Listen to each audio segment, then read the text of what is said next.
President Pranab Mukherjee says that India has over 800 million voters, but only 543 Lok Sabha MPs to represent them. Britain, with a much smaller voting population, has over 600 MPs in the House of Commons. The President asks, why can't India have more MPs to give justice to people and to the ideals of our Constitution? Here's the story. We are coming back to debate this. 1.3 billion Indians, 800 million voters, but only 543 MPs. It's a conundrum that has been raised by none less than the head of state, questioning whether the need was for more seats to be added to the Lok Sabha.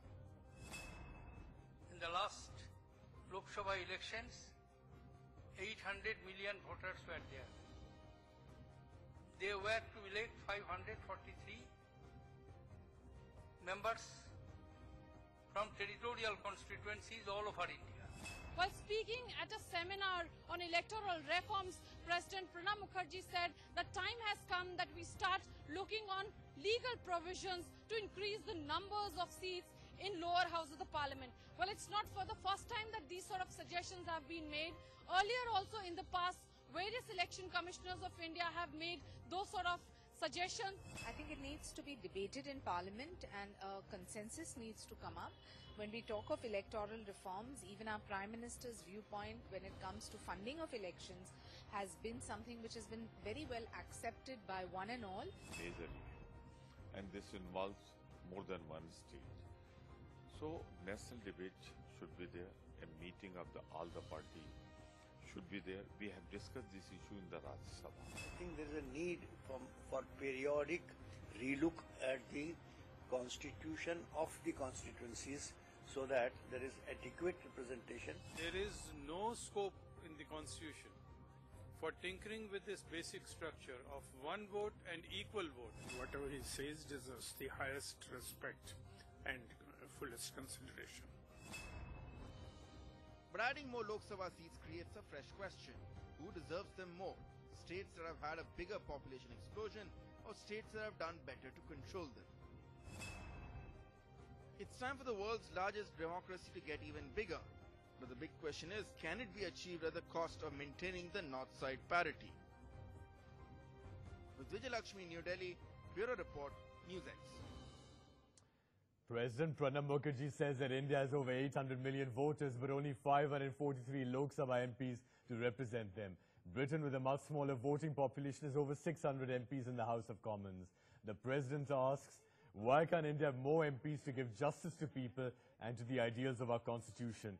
We have with us Dr. Narendra Taneja, spokesperson of the BJP, Pavan Khera, spokesperson of the Congress, A. Sarvanan, spokesperson of the DMK, and Sanjay Hegde, senior advocate of the Supreme Court. Narendra Taneja from the BJP, Britain has 46 million voters and 650 seats in the House of Commons. India has 840 million voters and 543 seats in the Lok Sabha. Why shouldn't we increase the number of constituencies and MPs in our parliament?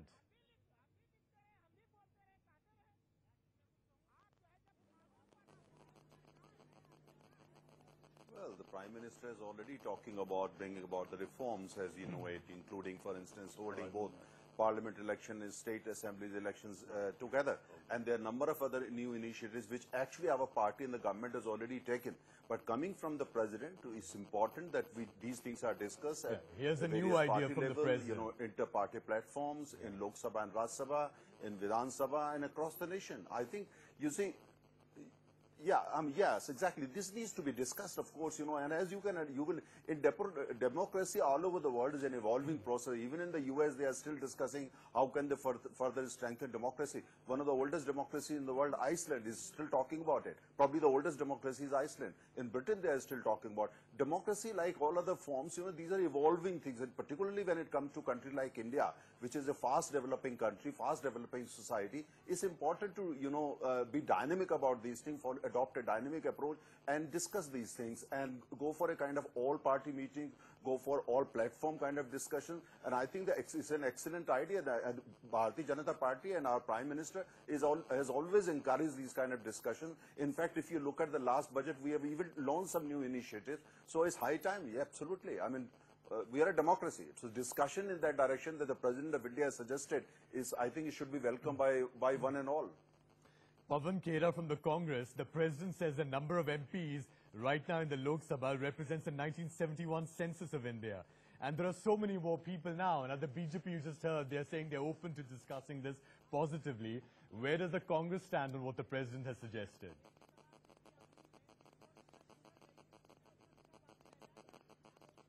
No system is perfect, and systems need to keep evolving. There's no doubt about it. We should be open to discussions always to ensure that we try and get better systems, better and more in tune with today's reality. There's no doubt about that. Having said that, I don't want it to be a BJP versus Congress debate, because this is a far more serious subject. It involves all of us as voters of this country. So I don't think the so-called reforms which were brought in the parliament, especially on election funding, though it's not the topic for today, are not healthy at all. They are actually, you are getting FDI in elections. I don't think it's very healthy. Having said that, why was the 42nd Amendment brought in? Because the states had to be given time to manage its population control. 25 years. The 91st Amendment again brought in for the same reasons. Now the South has managed its population better than the North. Now should they suffer? Should their seats come down because of successfully controlling their populations? Whereas the North, some states in the North must have done better, but mostly the North has not done very well in managing its population control. So should they... Mr. Khera, you've raised a very important point, and let's take that up in a couple of minutes and talk about that in more detail.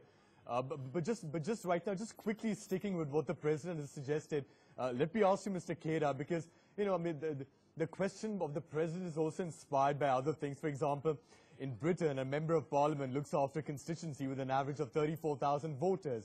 In India, the MP is looking after 1.6 million voters. I mean, how can an MP properly look after the interests of so many people? That's true. I agree.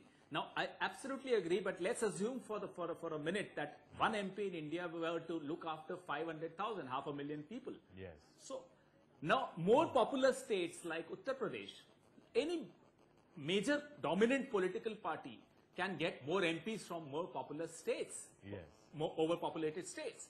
What happens? They decide the policies and the politics of the smaller brother. So that big brother, majoritarian politics, there is a risk we run that kind of politics will hijack our democracy. So that aspect is also there. So population alone should or should not be the criteria for increasing or reducing the seats. I have my major doubts on that. All right. Sanjay Hegde, I mean, very respectfully, the President may have overlooked one point, though. I mean, in Britain, for example, you have MPs and then you have local councillors. In India, you have MPs, then you have MLAs, and then you have local councillors. In other words, below members of parliament, you have MLAs as well. Now, we have over 4,000 MLAs in the country, you know, who look after smaller population groups. The burden in that sense is not just on a member of parliament over here. Sanjay, what do you think?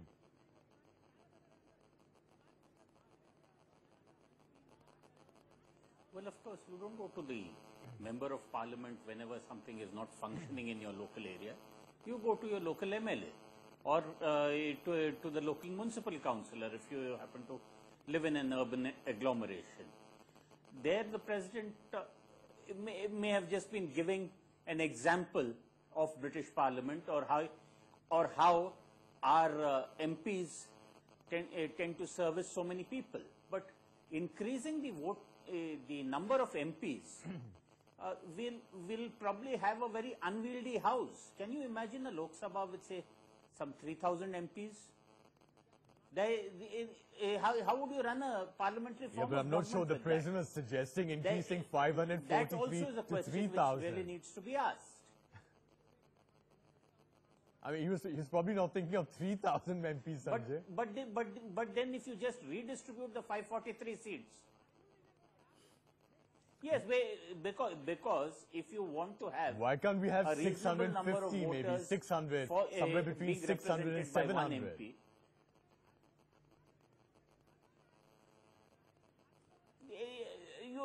you still face the same numerical imbalances that exist in the current system. numerical imbalances that exist in the current system, and within no time whatsoever, given our current population rate, the number the House of Commons has 650. So and they have hardly 8 or 9% of our population. Yes, the House. Well, but they have each of those MPs goes back to his constituency. They are a much more direct system, probably also because they are a much older parliament, and they have a much smaller country. Now the question is, how are we to manage this large, almost unwieldy country, which has gone accustomed also to this size of about 540 with about 270 forming a clear majority. Are we going to change the nature of our parliamentary democracy altogether? If you make it size specific, that so many million of population should have an MP, then you automatically have to increase the number of parliamentary seats to almost unmanageable numbers, and it would be very difficult to then have governments with clean majorities. All right. It may be good, it may not work out, because you may then compulsorily have coalitions of various parties cobbling together an acceptable number, if that number goes up to say around 1,000 or something like that.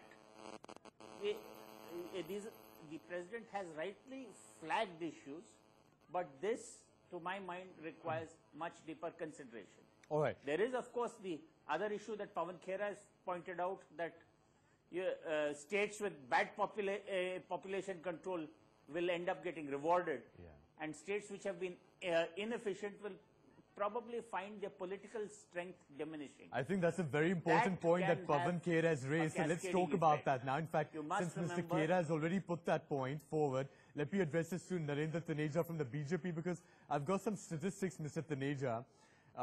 Since independence, you see, some states have been working hard to control the population growth in their states.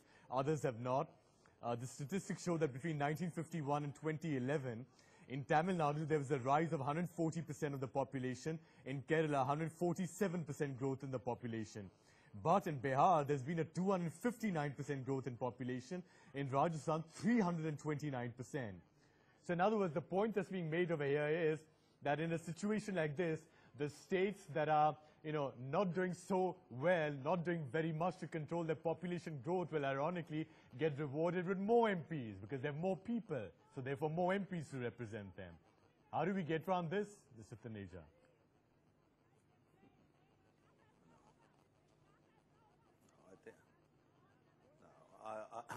I think, what is required is, comprehensive, detailed discussions across the country, as I said, in Parliament, outside the Parliament. But if we bring it down to things like, Mr. Khera said, majoritarianism or population control, population management, all this, then we're basically opening a Pandora box. We are going actually start from day zero, we're going to start in the completely wrong direction. What is important is talk about democracy. How do we strengthen democracy? For instance, there are political parties controlled by families. There are so many of them. In fact,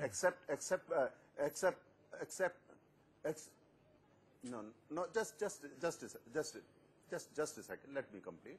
You see, for instance, democracy, except for Bharatiya Janata Party and maybe Communist Party and CPM, there is no intra-party democracy. Parties are controlled by one family. Like in the Congress Party, the president has been there forever. There is no, internal democracy. There is no intra-party democracy. The same goes for Samajwadi Party, Mayawati's parties, and so many other parties. I really don't want to reduce it to kind of Bharatiya Janata Party, Congress, but I'm just, pointing out the kind of what is important at the same time is democracy across the world. Exactly starting from panchayat to state assemblies to parliament, and more importantly, political parties, because ultimately it starts from there. So therefore, I think we need to discuss these things only with one objective in mind, and that's probably what the president had in mind. How do we strengthen democracy? How do we make it more representative? How do we make it more functional? How can we basically use democracy in order to modernize our country, in order to will strengthen our economy. I think these are the kind of national objectives and goals we have to keep in mind. If we reduce everything, to petty things like, BJP, Congress, tutu, meme, this and that, I think then we'll be actually missing out the point. Mr. Khera from the Congress. Mr. Khera is on point. Most welcome. What is important to start with? Let's BJP and Congress sit together. These are two large parties. Let these two parties sit together. Let them start at different levels, at national level, at state levels, and all that. And media should also start discussion on that. In Lok Sabha, Rajya Sabha, we should also have committees of discussion with that. This is not going to be. This is going to be a long haul thing. But the important thing, as the president said, I think we welcome it, and there should be debate in the country. That's how we strengthen democracy in the country. Mr. Khera from the Congress, there's in fact another anomaly in our present electoral setup. A member of parliament from Rajasthan, for example, will represent an average of 18 lakh voters right now. But an MP from Kerala represents only 12 lakh voters. You see, on this parameter, you have a situation where Rajasthan, in fact, for example, is losing out on the number of MPs it sends to the Lok Sabha compared to a state like Kerala. And of course, this kind of anomaly can be seen across many other states.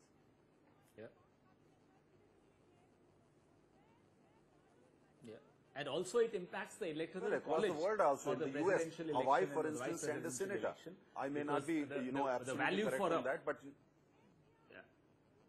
Yeah, exactly.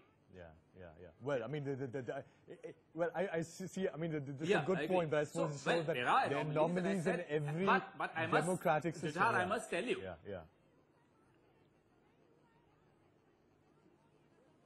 I must tell you that the founding fathers all across the world I can give you 20 examples of democracy states like from Northeast, Scandinavia, like from Goa, other part like of Europe, Delhi, from the United States, from Canada. Do not suffer. And when I said majoritarian, I didn't mean majority-minority in the sense which Mr. Taneja understands. I meant states with higher population. Therefore, a stronger party would dominate the politics and the polity of the country. That's what I meant. So Mr. Taneja must realize that every time one uses the words majoritarian, it does not mean Hindu or Muslim. He has to rise from that level. We are discussing a different topic right now. All right. Sanjay Hegde, I mean, one thing that's come out in the last couple of minutes is that, look, there are flaws in our electoral system, but there are flaws in other, democratic electoral systems around the world as well. But, I mean, what do you think we can learn from other democratic electoral systems from around the world? Sanjay.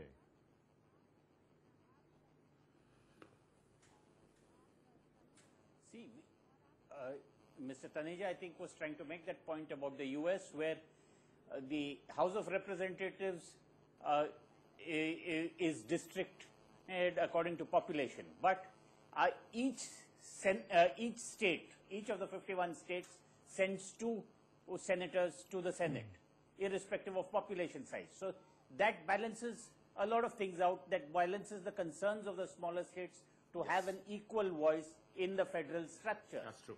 Now, if you gave that example of Rajasthan having 18 lakh voters and Kerala having 12 lakh voters.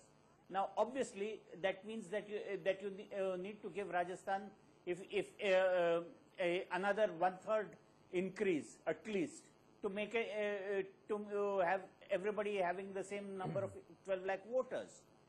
The consequence will be that the South Indian states today, which constitute between about which send between 30 to 40% of the Lok Sabha, will find their political strength in the Lok Sabha diminishing to about 20%. Now, that is a very dangerous position for the country also to be in, because you must remember that there was a certain subnationalism in South India. There can always be the feeling that the South is economically doing well. It gives more to the central tax kitty, but everything goes into the bottomless North, and they have the voters and they rule over us. That cannot be a feeling which can be allowed to persist. And in fact, it was these concerns which brought about the amendment in 2001. We just kicked the can down the road for 25 years by pushing it to this thing to 2026. But again, 25 years has passed. You're still left with the same questions. The President is right in highlighting the need for discussions. and discussions must begin as soon as possible. Yeah, the discussions One have already possible begun, for solution that I example, on can this see platform. And of is course, the what all of splitting you of are the showing North Indian is states. showing why it's begun. important to Yeah. debate No, all this. please split the big North Indian states to smaller states. And of Is course, the what all of splitting you are the showing North is Indian showing They've already why it's begun. important to Yeah. debate No, all this. please split the big North Indian states to smaller states. Then Yeah. everybody will be at par. Yeah, but you know, I mean, the president has raised one electoral reform, but what about the others? I mean, Mr. Jujhar, Taneja, I'd like to come in there. yeah, yes, Mr. Kera, yes.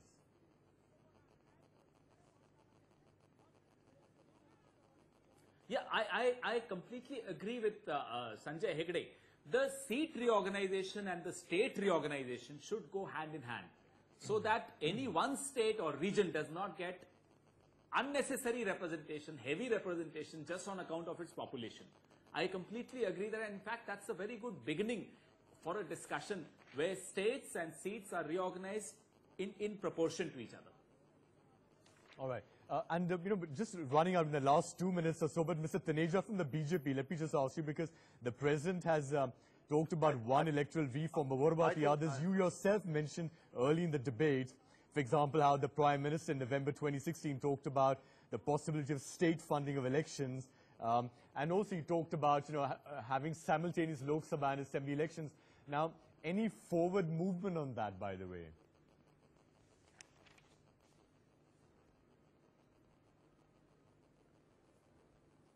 But before that, I'll say, I think I'll rather urge that we should not really, you know, go for north-south divided at this stage, or to kind of, you know, strengthen this impression. If some people have this impression, north is all poor, south is all like Southeast Asia doing very well. In north also you have states like Punjab, you have states like Haryana, you have many states which are doing reasonably well. And don't forget, Uttar Pradesh, even Uttar Pradesh used to do very well. Look at the data, GDP data, 50s, 60s, and even 70s. So it's not like, I think that would be very unfortunate, and we will probably, you know, missing the point. So we should not start with north-south, those kind of, we should come to the real issues. Democracy within political parties. We should make certain things mandatory. So the debate has already begun, and the Prime Minister, in fact, talked about it a few months ago. What's the forward movement, Mr. Taneja? In state assemblies and in parliament. Well, Mr. Taneja, I agree. Mr. Taneja, the Congress has already brought in elections within at the Youth Congress and NSUI level. I hope you're right. So that kind of a democracy I would like to see in your party also. Now that you are trying to again bring it BJP versus Congress. Mr. Kera, let's not make it BJP versus Congress, because we're I'm talking about your president. Your president has been president forever. All right. Your president in Congress, there is no internal democracy. We've just got 30-40 seconds left. Let's cut out the party politics. There is no democracy in the Congress party. Mr. Kera, Mr. Taneja, let's cut out the party politics. I've got 30 seconds left. Can we just conclude this in a meaningful way? Gentlemen, one second. Don't try to defend it. Was Mr. Amit Shah elected as president? Don't defend something which you can't defend. I'm sorry. Even all right, gentlemen, 30 seconds left. 30 seconds left. We can't hear any of you.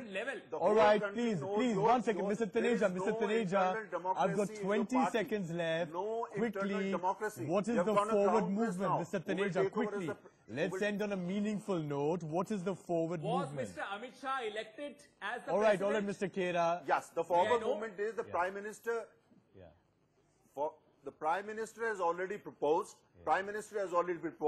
And Election Commission has already been kind of, you know, government is ready to discuss with the Election Commission. Idea has been floated, and I think now is the time for other parties to join in the debate, and the country as a whole has to basically participate in the debate. But Mr. Taneja, other parties have to join the debate. Is a very generic way of putting things. Why don't you, as the ruling party, call an all-party meeting, get everybody around the table, and get going on it?